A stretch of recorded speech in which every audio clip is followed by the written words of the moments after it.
Every year, thousands of businesses fail. They had venture capital, MBAs, and perfect business plans, yet they vanished within months. Meanwhile, certain businesses started with almost nothing have survived for generations, passed down from parent to child, weathering every economic storm. What's their secret? The answer was revealed 1,400 years ago. In the Quran and the teachings of Prophet Muhammad, peace be upon him, these weren't just spiritual principles, they were the actual business models that built the wealthiest companions of the Prophet and sustained entire civilizations. Here's what most entrepreneurs miss. These ancient blueprints aren't outdated relics. They're still among the most resilient business models in today's economy.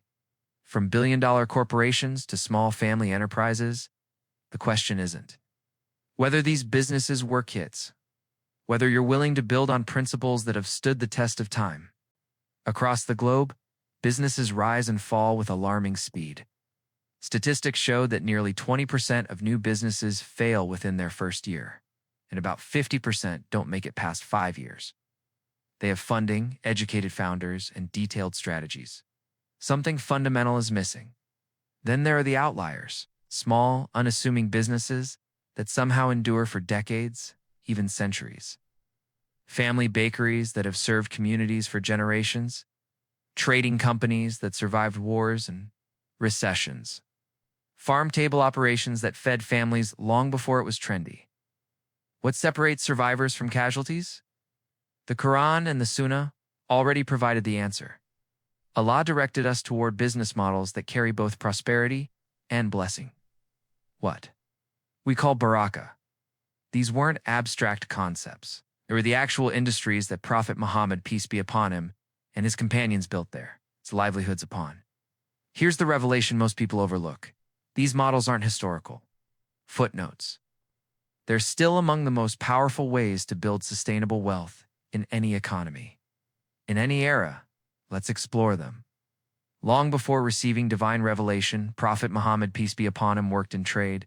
He led caravans traveling between Mecca, Syria, and Yemen, transporting goods across vast desert routes. He didn't start with inherited wealth or capital. What he possessed was something far more valuable: impeccable reputation. He was known as Al-Amin, the trustworthy one. That reputation became his currency.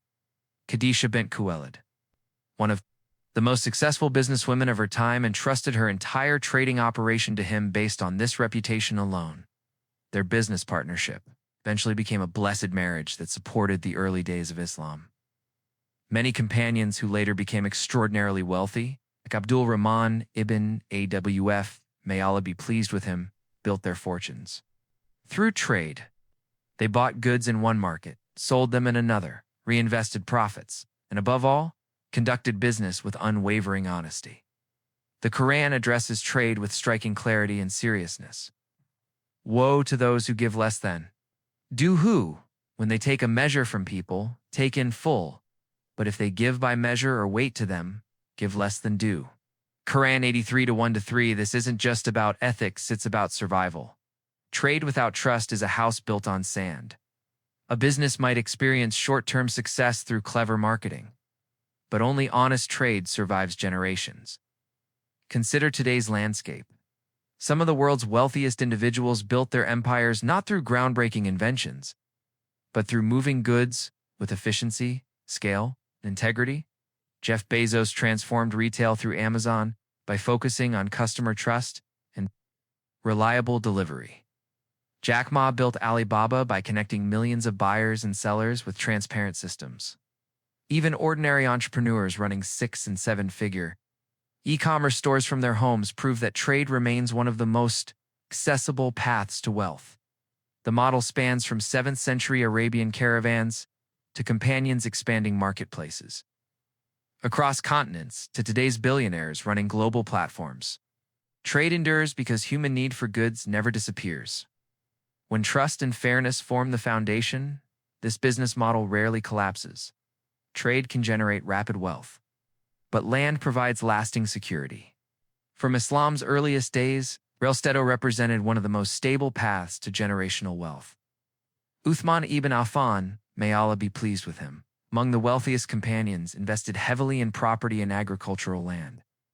It famously purchased the Well of Ruma, making it freely accessible to all Muslims, a charitable act that was simultaneously brilliant business and lasting sadaqah jariyah, continuous charity.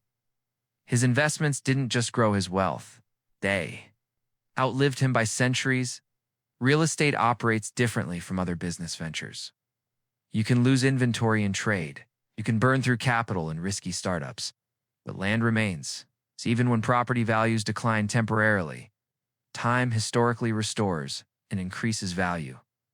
That's why across every generation, those who own land and property rarely face complete financial ruin. They always have something solid to stand on. Examine today's billionaire landscape. Many of the wealthiest individuals didn't create technology or launch viral products. They invested in real estate. Donald Bren, worth over $15 billion, built his fortune through strategic property investments. Stephen Ross turned construction and rentals into a multi-billion-dollar empire. Sam Zell became legendary for his real estate acumen during market cycles. Even during economic crises, people need homes, offices, and land for development. Real estate demand may fluctuate, but it never disappears. And this isn't just for the ultra-wealthy. For ordinary people, owning a small plot of land, a rental property, or a modest farm remains one of the safest ways to secure future stability. Real estate isn't merely about profit, it's about permanence. While trends change overnight, people will always need a place to live. When industries collapse and unemployment surges, one fundamental truth remains unchanged. People still need to eat. That's why agriculture has always been among humanity's most reliable businesses. People may stop buying luxuries, but they will never stop buying food. Medina itself was built on agriculture. Much of the companion's wealth came from date palm groves stretching across the city. A single successful harvest could feed families, sustain armies, and build fortunes. Prophet Muhammad, peace be upon him, emphasized the timeless importance of this work. If the hour is about to be established and one of you has a palm shoot in his hand, let him plant it. This profound teaching reveals that farming transcends mere survival. It represents hope, continuity, and legacy. Starting small, thinking big, you don't need vast capital to begin. A small plot of land, raising chickens, or even a productive rooftop garden can be the seed of something significant. During the COVID-19 lockdowns, countless families worldwide survived by growing vegetables, raising poultry, or selling homemade food products. After losing their jobs, what began as desperate measures became lifelines, and in many cases, evolved into thriving businesses. On the larger scale, agriculture remains one of today's biggest industries. Halal food production, organic farming, vertical agriculture, aquaponics, dairy operations, and poultry farms generate billions annually. From massive agricultural corporations to small family gardens, this business refuses to die because human hunger never retires. The most stable businesses on earth aren't always glamorous startups or tech giants. They're the ones feeding people every single day. Today, some of the most dependable businesses aren't flashy technology companies. They're poultry farms, halal, meat suppliers, and dairy operations. Demand for chicken, milk, and beef doesn't crash with the stock market. People may postpone buying luxury brands, but they will never stop buying essential animal products. Livestock was one of the oldest forms of wealth in Islamic history. Abdul Rahman ibn Awf, may Allah be pleased with him, one of the wealthiest companions, owned thousands of animals. For him, livestock wasn't just about survival, it was a living, multiplying fortune. Unlike gold or silver that sits idle, livestock doesn't remain static. One goat becomes two. One cow produces calves. It's wealth that breathes, grows, and multiplies while you sleep. Modern livestock economics, this business model hasn't disappeared. It's evolved. Halal meat is a multi-billion-dollar global industry. Poultry, dairy, and organic livestock farming remain among the world's most dependable businesses, whether it's massive exporters feeding millions or families selling fresh eggs and milk from their homes. Livestock continues to sustain communities everywhere, and it's not exclusively for the wealthy. Across the Muslim world, when formal employment is scarce, people start with chickens, goats, or a single cow. It may look modest, but it feeds families, builds savings, and often becomes the foundation of something much larger. When industries collapse and salaries disappear, livestock still provides.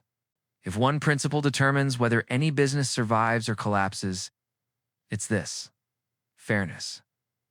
Wealth without honesty is like a building on sand. It looks impressive. It grows rapidly. But the first storm brings it down.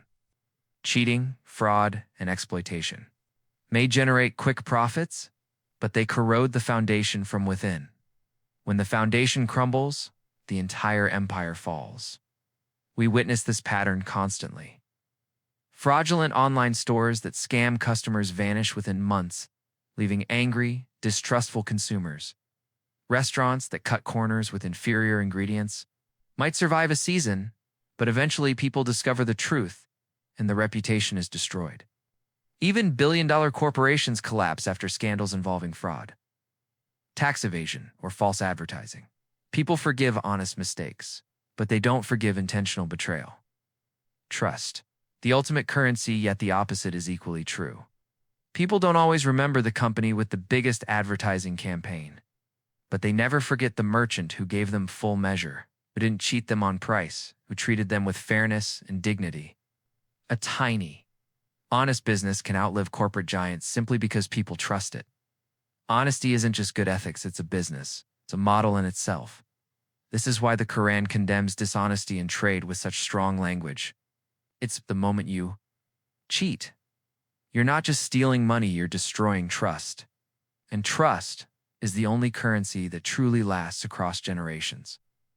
Prophet Muhammad, peace be upon him, built his reputation as al-Amin, the trustworthy one, in the marketplace long before receiving revelation. People entrusted him with their caravans, their wealth, and their merchandise because they knew there would be no lies, no cheating, no betrayal. That trust was worth more than any amount of capital. Consider today's world. The biggest e-commerce platforms, Alibaba, Shopify, eyes are fall on one factor: trust. Their billion-dollar operations are powered not just by products, but by ratings, reviews, and customer satisfaction scores. A seller who engages in fraud might make a few sales, but the system itself eliminates them because consumers stop buying. Meanwhile, sellers who are fair and deliver on their promises slowly build six-figure, seven-figure, even eight-figure businesses. Technology changed the tools, but not the fundamental principle. Honesty remains survival. This principle isn't only for billionaires. It's even if you're unemployed, even if you're starting with almost nothing. Honesty is the most accessible business advantage you can possess. Selling clothes from home, reselling goods online, freelancing your skills. Your integrity becomes your marketing. Clients return not because you're the cheapest, but because they know you won't deceive them. When they trust you, they bring others with them. You may start with minimal resources, but if your work is honest, Allah places barakah in it. A small income stretches further. Customers return. Your reputation gains weight. Dishonest money may appear to grow faster, but it destroys your peace. You come home wealthier on paper, but your heart is restless. Your sleep is troubled. Your income feels cursed. Honest money may feel slower, but it carries peace with it. It multiplies quietly, steadily, in ways financial statements can't capture. Perhaps that's why Prophet Muhammad, peace be upon him, said, "The truthful and trustworthy merchant will be with the prophets, the truthful and the martyrs on the day of judgment." Because honesty isn't just survival in this world, it's a path to honor in the hereafter. And perhaps that's the secret the Quran and Sunnah have been revealing all along. Trade, land, crops, and animals rise and fall with time. But fairness is the business that survives them all. With it, wealth becomes legacy. Without it, even empires collapse. When you examine it closely, The businesses that survived from the time of Prophet Muhammad, peace be upon him, until today, weren't built on shortcuts, scams, or empty promises. They were built on things humanity never stops needing: goods to trade, land to build upon, food to eat, animals to provide sustenance, and above all, fairness to hold it all together. These weren't just economic strategies, they were blueprints, tied to divine blessing. The companions who became millionaires didn't rely on luck or fleeting trends.